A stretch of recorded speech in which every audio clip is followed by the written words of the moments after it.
অত্যাচার করেছে যেরকম থেকে দেখলাম। শুধু তাই নয়, সাধারণ এক ছাত্র নেতাকে আমরা দেখেছি তিনি ২,০০০ কোটি টাকা বাইরে পাচার করেছেন।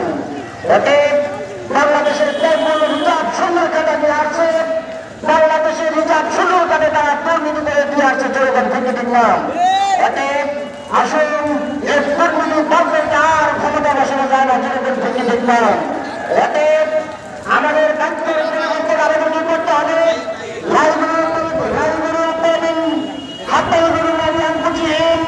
আল্লাহ তাআলা বলে রোজ জাতির দায়িত্বের পরিবর্তন আমি কখনো করি না যতক্ষণ তাদের দায়িত্বের পরিবর্তন জন্য তারা চেষ্টা না করে।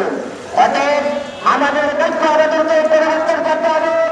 একটু আমাদেরকে সংগ্রাম করে সামনের নির্বাচনে হাত পাতাকে বিজয় করে এই দেশের সবচেয়ে ইসলামী হুকুমের চর্চাকে ভেঙে দিন না। সংগ্রামের সহযোগিতাদের নিবেন। আসুন দুর্নীতি মুক্ত কাজ করতে হলে দুর্নীতি বিহীন লোকদের হাতে ক্ষমতা দিতে হলে যেরকম থেকে দিন না। মামার গাছ লাগা কখনো আরো আশা করা যায় না, শিয়ালের কাছে কখনো মুরগির দেখা দেওয়া যায় না যেরকম থেকে দিন না। এতে এক দুর্নীতিবাসদেরকে জানা আরেক দুর্নীতিবাসদেরকে ক্ষমতা বসানো যায় না যেরকম থেকে দিন না। এতে সাধারণ জনগণকে আহ্বান ঐক্যবদ্ধ চেয়ারম্যান নেতৃত্বে ঐক্যবদ্ধ হয়ে হাত পাতায় বসে সামনে চেয়ারম্যানকে আমরা সংসদে করাবো ইনশাআল্লাহ। এইভাবে আমি আমার সংক্ষিপ্ত বক্তব্য শেষ করছি।